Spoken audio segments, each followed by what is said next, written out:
हम दोनों कोई तो ऐसी डोर से बंधे हैं कि जब भी किसी को जरूरत होती है तो दूसरा इंसान सामने खड़ा हो जाता है।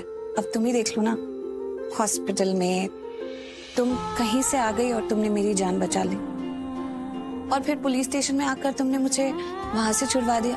हम भले ही एक दूसरे से बात नहीं करते हैं, लेकिन हमारी किस्मत एक दूसरे से जुड़ी हुई है, जो हमें एक दूसरे के सामने लाकर खड़ा कर देती है। तुम उदास थी, रो रही थी, अकेली सड़क पर चल रही थी, तो मैं आ गई ना वहां, तुम्हें वहां से ले जाना। अब तो मानती हो ना कि तुम्हारी और मेरी किस्मत एक दूसरे से जुड़ी हुई है। प्लीज मुझे बताओ कि क्या हुआ है। नहीं, कुछ नहीं। कुछ नहीं, बहुत कुछ है। मुझे साफ दिखाई दे रहा है तुम्हारा दिल बहुत दुखा हुआ है। किसी ने तुम्हारा दिल बहुत दुखाया है। तुम मुझे बताओ, किसने तुम्हारा दिल तोड़ा? शिवांश के आने के पहले चली जाओ। शिवांश, क्या हुआ?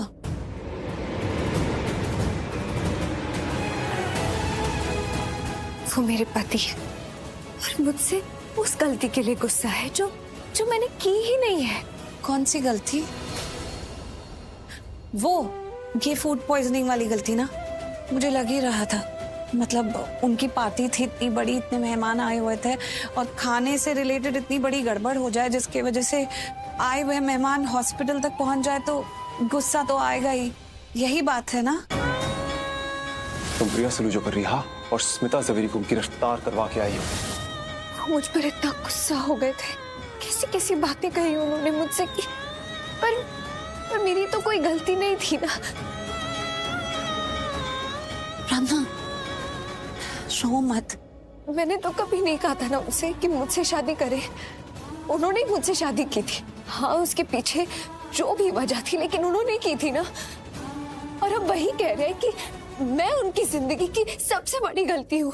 मैं जानती हूँ कि तुम्हें बहुत बुरा लग रहा होगा, क्योंकि ऐसे ही तो होता है ना, जब शादी होती है तो उस इंसान के साथ तुम पूरी जिंदगी खुशी खुशी बिताना चाहते हो, जिसके साथ के लिए हम पूरी दुनिया से लड़ सकते हैं।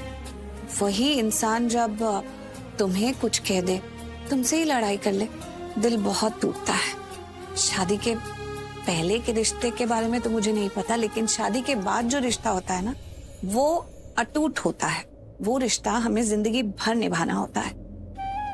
तो इसका एक ही उपाय है कि ये सब लड़ाई झगड़े तुम दिल पर मत लगाओ, इतना मत सोचो। और हाँ, अगर तुम्हें इस वक्त ये लग रहा है कि सब कुछ तुम्हारे हाथ से छूटते जा रहा है, तुम आगे क्या करो कुछ समझ नहीं आ रहा, और जहां तुम खड़ी हो वहां से फिसलती जा रही हो, तो कहीं मत जाओ, वहीं थम जाओ। पहले जहां खड़ी हो वहां अपने पैर जमाओ। जब आगे जाने की बारी आएगी तब तक तुम्हें सब समझ आ जाएगा कि तुम्हें आगे क्या करना है, किस दिशा में जाना है। यही तो हमारा कुंडली भाग्य है।